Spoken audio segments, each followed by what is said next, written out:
Hey YouTube, Eric here. Today is day 23, I believe, my 90-day fat loss journey, and we're we're about a quarter of the way through this thing already. Um, and I thought it would be a good idea to stop and kind of reflect on, you know, all that I've done and that I've been doing, and I've built some good habits, and I'm proud of that.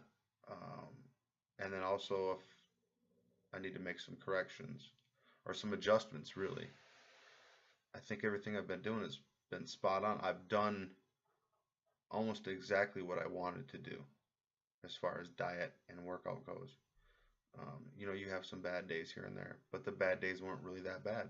Um, so, um, what I'm thinking I'm gonna do for the next quarter, because your your body likes to plateau. Your body will get used to whatever you're doing, whatever, eating wise. Um, I mean, if you're in a calorie deficit, you're probably going to continue to lose weight, but it's just good to switch it up, especially for workouts. So, what I'm thinking I'm going to do this next quarter, and then I'll probably change it up after the next 23 days, is I'm going to switch up my workouts a bit. I'm going to do a little bit more circuit training. And what that is basically, if you don't know, it's just chaining workouts together. So say I want to do a chest and back workout. I'll do bench press, and then right when I finish my bench press, say I do 10 reps of bench press. Right when I set that down, I'll hop on the pull-up bar, no rest, and do as many pull-ups as I can. And then when I get done with that, I'll do shoulder press or something. You can make it fun, do whatever you want to do, but I like to do three in a row and then take a break. And that's good to shock your body. It helps, it helps to get results, to re jumpstart results. Because I can tell you, I was on the treadmill today. That's another thing. With the treadmill, I've been doing not just the treadmill. I switch that up all the time with as far as cardio, jump and rope, uh, treadmill, stair climber, bike, um, as you guys know. And what I'm going to do with that is I'll probably, depending on how this workout goes, it'll probably be a pretty good shock to my body at first. So I might not bump up the cardio right away, but within a few days, I've been doing about a half hour of cardio um, after my lifting. So I'm gonna raise my cardio up to 45 minutes, and I'll add time every quarter probably up to an hour and 15 minutes probably is where I'll end up at by the time it's all said and done, to make sure that I get this thing to happen, right? Uh, so the cardio, the circuit training, and then this coming week, um, I should say next week. This week I'm just it's everything's gonna the rest of this. I mean, today is late Wednesday, so I'll probably start this weekend on the second quarter. So it'll be a little late just because I have all my groceries and stuff like that still left that I'm gonna finish. But I'm gonna start changing up my diet a little bit too. I'm still gonna be eating nutritious food. Nothing changes there, but I'm gonna eat more. Um, just for a week. I think that's gonna help speed up help reboot my metabolism. It's kind of a refeed week. I'm not gonna go crazy. I'm not gonna be eating any junk food. I'm just gonna eat a lot of nutritious food, and I'm guessing if I had to quantify it in calories, it would probably be somewhere around 2,500, which is about maintenance for me. But I'll be working, and my workouts are going to get more intense. So, um, and then what I kind of see happening, what I want to happen is after I reboot my system and refeed, then the following week I'll drop my calories back down a bit, and I'll just drop them down little by little after that. Maybe like 150 to 100 a week. About. I mean, I'm just loosely keeping track of it. I'll just eat a little bit less, eat a little bit less, eat a little bit less as every week goes on. So just mixing it up, just mixing it up. Keep your body guessing. That helps get results. So I'm gonna try that. We'll see how that goes. Um, Another thing I want to try to add and focus on more is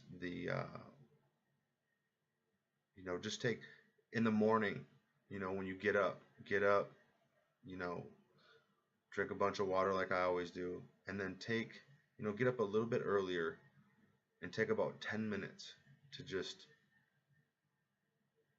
kind of meditate and visualize what I want, to look like, what I'm trying to get to, you know. It's important you do that because that's going to motivate the shit out of you. It's going to encourage you. Just, you know, picture yourself, whatever, on the beach or whatever. Just whatever, works for you.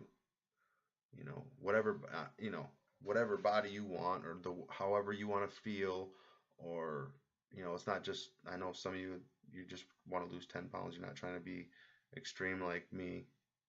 Um, but some of you are. But whatever your goal is, visualize what it's going to feel like when you get there. I know I've said that before, but it's such a big part of it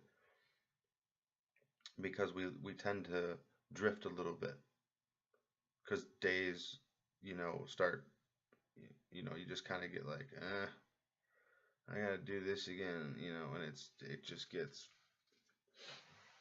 it gets old sometimes.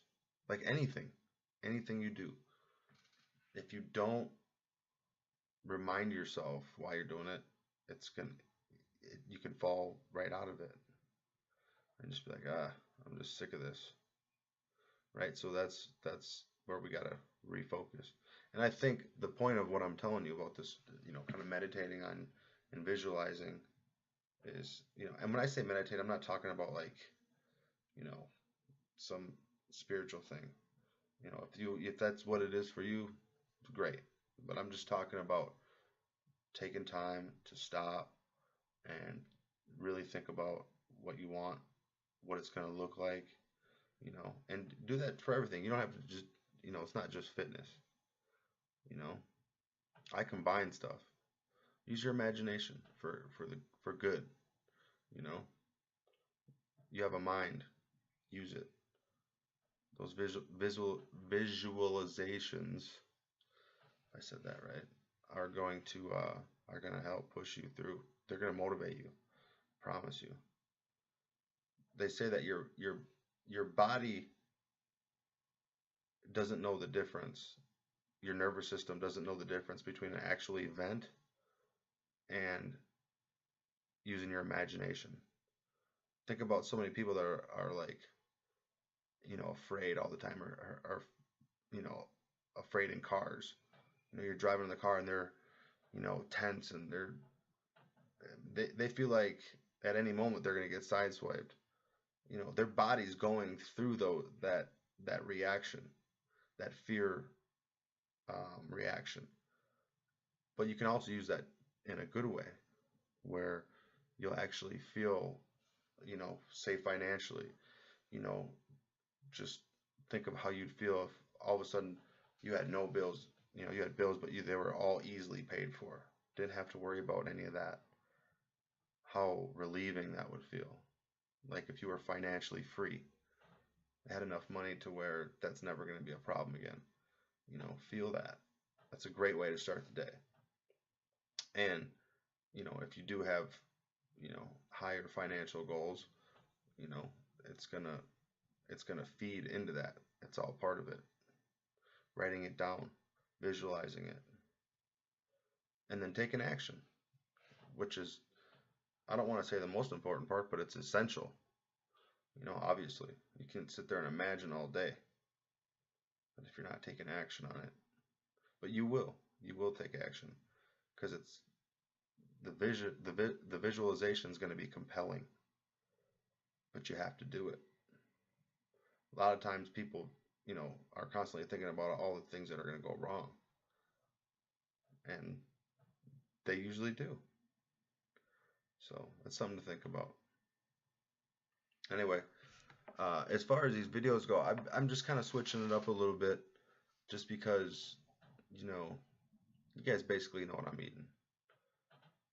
I just figure, only time I'm really gonna tell you guys something about my food. I mean, I might give you my food log one day if I don't have anything else to talk about, but I figured, the journey's more than just about what I'm eating in my workouts. I'm doing that every day, believe me. So I'll try to think of other topics to talk about that I think about on a daily basis that kind of keep me motivated, um, and have a little fun with it. It doesn't have to be a drag. So I'm just mixing it up a little bit, having a little fun with it, making it a little more interesting for myself too. You know. So, all right, guys, I'll leave you with that for tonight. See you tomorrow.